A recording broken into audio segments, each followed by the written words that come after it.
Hey, what if the world's one bad day away from going full-on World War III, and we're all just pretending it's fine? It's 2025, and things are feeling edgy. Russia's grinding in Ukraine, China's eyeing Taiwan, missiles are flying in the Middle East. Welcome to Tinderbox Talks, where we wrestle with the sparks that could set everything ablaze. Today we're asking, are we closer to World War III than we're letting on? What's got us here? And can we dodge it? Or are we kidding ourselves? Grab a drink. Let's dig into this. Alright, let's start with the vibe. Things are nuts out there. Ukraine's war just hit year 3. Russia's still at it, chewing up the East. China's buzzing Taiwan like a wasp.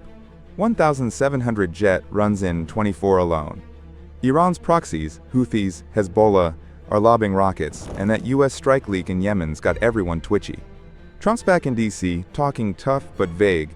NATO's wobbly. Allies are nervous. It's not one big fight yet, but it's a bunch of little ones that could link up fast. Sound familiar? Like pre-World War I familiar? Let's unpack why this feels real. First, the big players. Russia, China, US.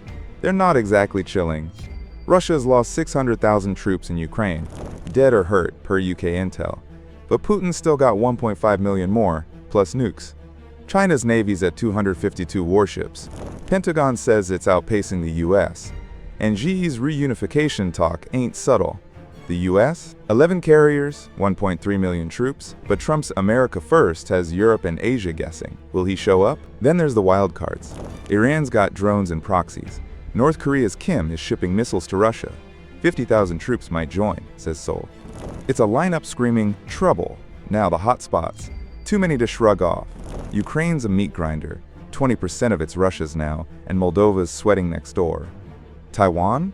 China could choke the strait, $2 trillion in trade, any day. Middle East? Israel's hammering Gaza and Lebanon. Hezbollah's hit 10,000 rockets since 23, while Iran's arming up. Yemen's Houthis just sank another ship. Red Sea's a mess. Add in Africa, coups in Mali, Sudan, and the Arctic, where Russia's staking ice claims. These aren't isolated. They're threads in a web. If one snaps, does the whole thing unravel? Let's talk firepower. It's bonkers. Global military spending hit $2.4 trillion in 24, SIPRI's numbers, up 7% from 23. Russia's at 6% GDP, China's got hypersonics, US dropped $916 billion, more than the next 10 countries combined. Nukes?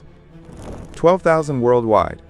Russia's got 5,580, US 5,044, per arms control folks. Then there's cyber. China hacked US grids in 24. Russia's botnets are everywhere.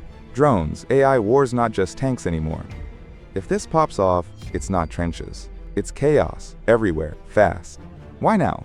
Timing's dicey. Trump's back. Lesson to NATO, maybe Taiwan too. Russia's bruised, but not broken. Ukraine's a slog, but Putin's pride's on the line. China's economy's wobbling. 4.5% growth in 24. Debt piling. Xi might flex to rally the home crowd. Iran's cornered sanctions. Israel's hits could lash out. Everyone's got a chip on their shoulder, and alliances are shaky.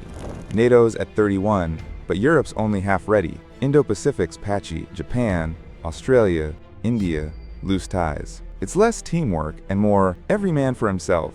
What's the spark look like? Could be anything. China blockades Taiwan. US ships clash. Russia grabs Moldova. NATO blinks, or doesn't. Iran hits Israel hard. US jumps in. Russia backs Tehran. Even a whoops, like that Houthi leak, could snowball. World War I started with one shot. World War II with Poland. Today's got a dozen triggers. CSIS war games say a Taiwan fight pulls in Japan, US, maybe India. 10,000 dead in weeks. Escalation's the fear. Nukes don't need to fly. Trade cuts. Cyber blackouts could cripple us first. The human side? Brutal. Picture a Kyiv dad. War's his normal now. Moldova next. A Taipei mom. Jets overhead. Kids drilling for invasion. Gaza families. Bombs again. Nowhere's safe. If this scales up, millions move. 20 million displaced since 22. UN says. Food tanks. Power's out.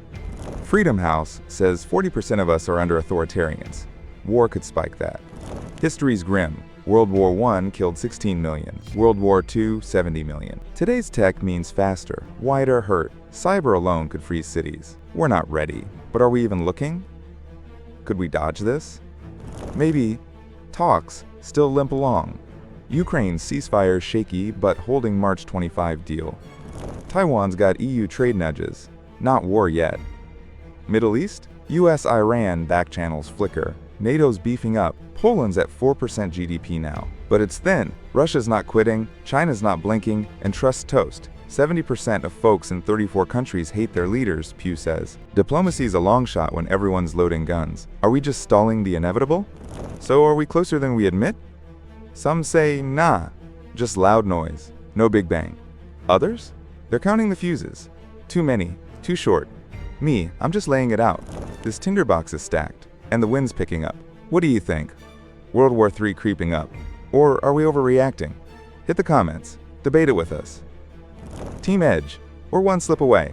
Teamies. Chill, it's just posturing. We'll shout out the sharpest takes next week. This is real. World's on a wire, and you're part of it. That's episode 8 of Tinderbox Talks, World War III vibes, too close for comfort. If you're hooked on these global wildfires, smack that subscribe button.